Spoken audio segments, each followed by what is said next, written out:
嘿，大家好，我是 Jason 啦。今天啊，来跟大家開場跟這個100等的那個 Demon Lord 啊，對，就是100等的惡魔領主打了一場比賽。對，那 Demon Lord 啊，像以前所說，它就是一隻實實在在的100%的數值怪。那為什麼這麼說？因為 Demon Lord 基本上你把它那個攻擊或者是防禦疊滿的話，你的用法只要按着那個滴下去，基本上你的敵人啊就會被你那個滴完完全全的打敗。對，那所以的話基本上就是這個原因，所以我會叫他做那個數值怪，就是用數值來碾壓一切對手的那個英雄的。對，那今天呢就來開場，我跟這個數值怪打了這一場比賽。對，那影片開始前了，也是一句，如果你喜歡的話，先訂閱一下，謝謝。那最近呢，應該會發比較多一點的片。那這句好像在幾個月前，就是每個月都會說一次。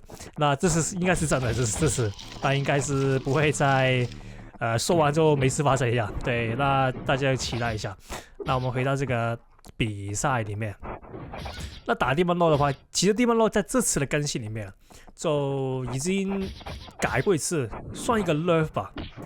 可惜這邊呢，我本來是打算用鋼鐵動力把它打下去。那其實這邊的話，如果他抓到我的話，就不應該給我機會。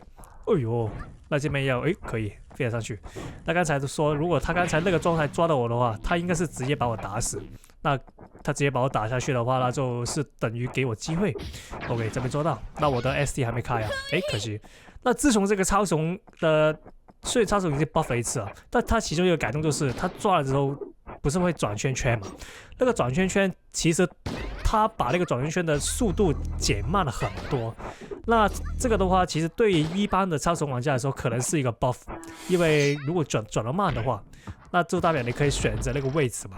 但對我來說，其實我更習慣以前那個速度，是轉很快的一個速度。那個速度其實我練了很多年，基本上我也是可以用來選擇不同的位置。那轉得快的話，那我選那個位置就會比較有效率一點。那這次這樣改慢的話，就把超雄的門檻呢拉低了不少。那也算是對於一般超雄來說也算是好事吧。那對我來說就算是一個壞事。對，那剛才說到那個Demon Lord，其實在這次的更新裡面，這是印尼服大更新裡面，那其實他做了一些更改，就是一個 buff 了。那基本上就好像是機體上的一些更改。那有一點是比較我深刻印象的，就是 Demon Lord 他重低抓人，我經常說 Demon Lord 的那個重低抓人基本上就是重中之重，就是它是整支英雄的大重點之一啊。基本上每一個人用 Demon Lord 除了用来滴之外，這邊按錯，那可惜啊，按錯的話那就小一點，我們已經沒有披風了。那剛才說到 Demon Lord 那個用法，除了用來滴之外，因為它的斧頭夠大嘛，所以基本上它滴就可以打敗不同的對手。那除了那個滴之外，它還有另外一個，就是我之前所說的，經常說的就是那個重滴。對，它的重滴就是把人抓過來的那個能量。那個的話，它做了一些更改。以前呢，抓人過來之後，它是一個類似暈眩的狀態，就是你可以配合這個宇宙尖兵啊，把人射跪，然後再繼續做不同的 combo。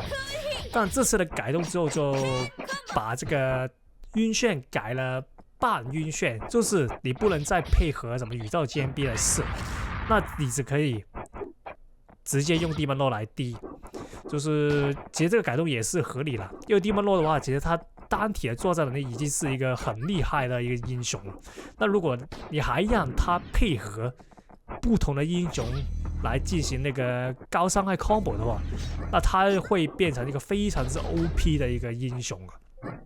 那他這個改動就很明顯，就把 Demon Lord 的定位啊改成單英雄作戰的一支角色，那就是不讓他有太多其他英雄的那個配合，來達到這個平衡的。OK， 這邊做到。那來到第2回合，來達到這個平衡性，就是總之簡單來說，就是把 Demon Lord 變成一支單體英雄，就是從那個原本數值怪的行列變成更加之數值怪，对，就是數值怪之中的數值怪。那个也算是一個小小的 nerf 吧。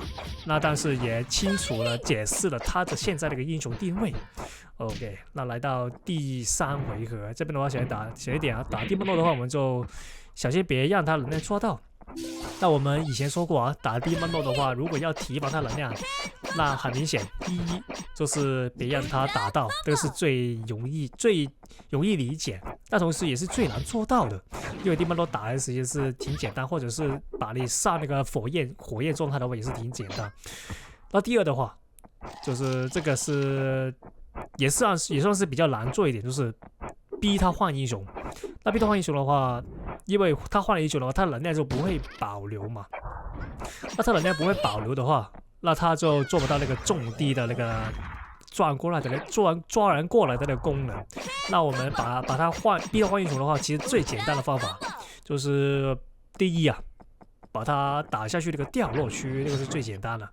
那第二的話，就是用一些高輸出的英雄逼他換那個防禦英雄，像那個現在一樣，那他換了這個狂戰巴薩。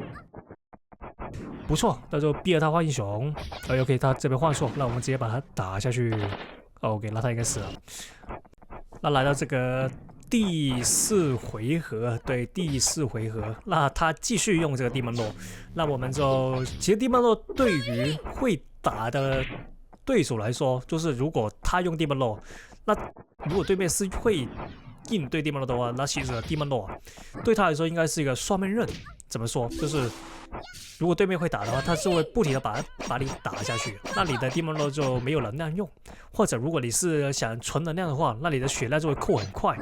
那如果你真的很想用能量抓人的話，因為能量是輸出的來源，很大來源嘛。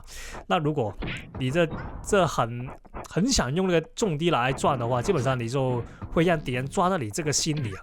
那這邊換第3英雄啊，沒有。那讓敵人抓到你的心理的話，那你的血量就會扣很快，就像剛才所說，一個雙面刃，我這邊直接把它炸下去啊。OK， 可以直接繼續連他吧。哎呦，這邊不錯。那看能不能，哎呀，可惜，應該是直接用這個宙斯 SD 把它炸起來的。但因為OK 這邊給他奪寶 combo， OK 這邊直接用冰射，那小一點啊。可以。那這邊其實如果是我平時的話，我會直接跳開，因為這邊的話，他這英雄有術士一樣，那我們就不要那麼高風險。其實，但好險他沒有技能。OK 這邊失手，不錯。那但是血量來說的話，其實也是能打，雖然現在的技能已經全空了。那但是我們的OK， 那現在應該是他還有1招技能。完蛋了嗎？這邊的話，如果他這樣打的話，我們直接跳下去。OK， 那他這個算是給我機會啊。OK， 這邊直接把它戳上來。可惜，B 法也行。OK， 那應該完結了。那就來記得訂閱一下，謝謝。